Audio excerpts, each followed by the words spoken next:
Olá, acadêmicos! Por fim, nessa unidade, gostaria de indicar estratégias adicionais para a qualificação da sua escrita.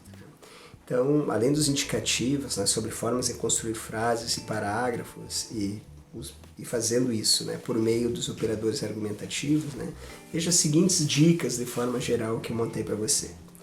Uma indicação que faço é utilizar parênteses e travessões para inserir informações. Trata-se de um recurso interessante para que se possa utilizar e inserir uma informação a mais na escrita da frase, sem quebrar a ideia do contexto, né? Então, por que uma informação a mais?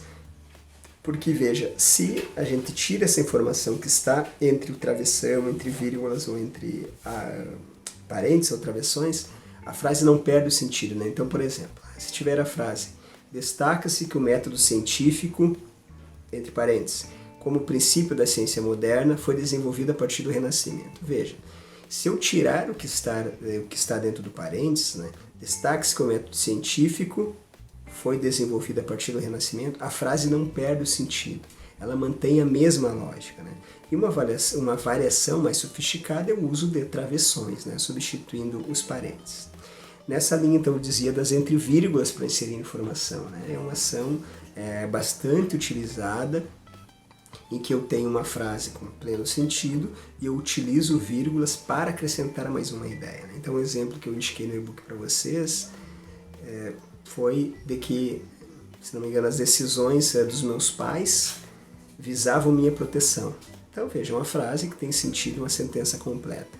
Quando eu utilizo entre vírgulas, eu consigo inserir uma ideia a mais. Então, as decisões de meus pais quando eu era criança, vírgula antes e vírgula depois, visavam minha proteção. Então serve para que eu insira uma informação a mais por meio da estratégia do entre vírgulas. Fundamentalmente também vinculado à sua organização, considero importante ter um espaço para escrever, né? Porque escrever academicamente não é uma tarefa fácil e é importante que você tenha condições para esse trabalho. Né? Então isso diz respeito a um espaço adequado. Né? Se você não tem um espaço assim na sua casa, você pode buscar outro espaço. Então, se você reside perto de um dos campos da Unijuí, você pode ir nos espaços, nas bibliotecas da Unijuí. Se você reside em uma cidade que fica longe de um polo, você pode buscar, por exemplo, a biblioteca municipal da sua cidade. Mas a ideia é que você tenha um lugar e um horário reservado e adequado para isso. Né? Também eu considero super importante solicitar que outra pessoa leia o texto que você produziu.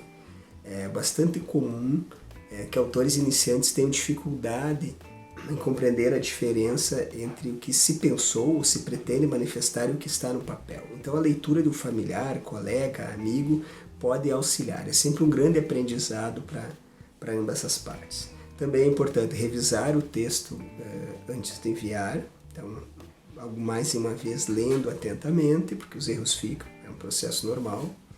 E também evitar o pleonasmo. Tá? Pleonasmo é uma expressão que se refere a uma repetição desnecessária de ideias, né?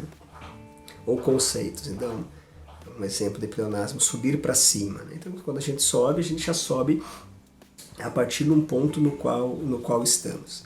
E um outro cuidado que é preciso é não repetir a mesma palavra numa frase, ou evitar repetir, tá?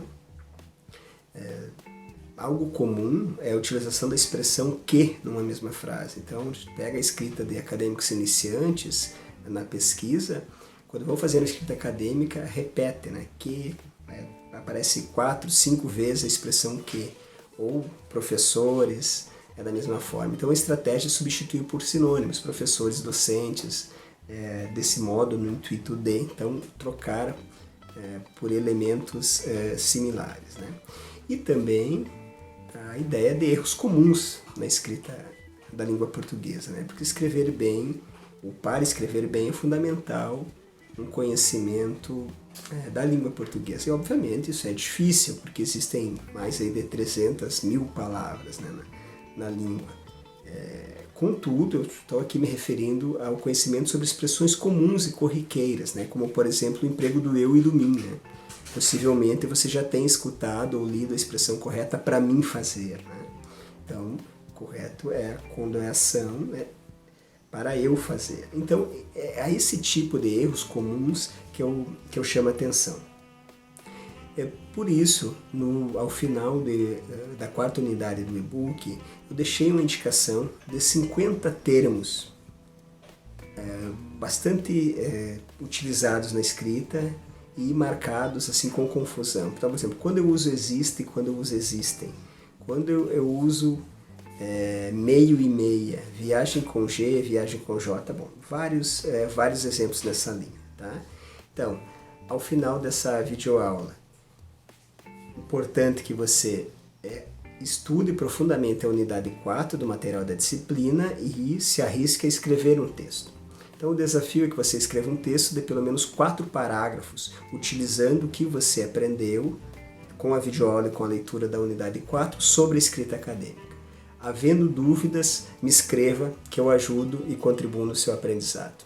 Até mais!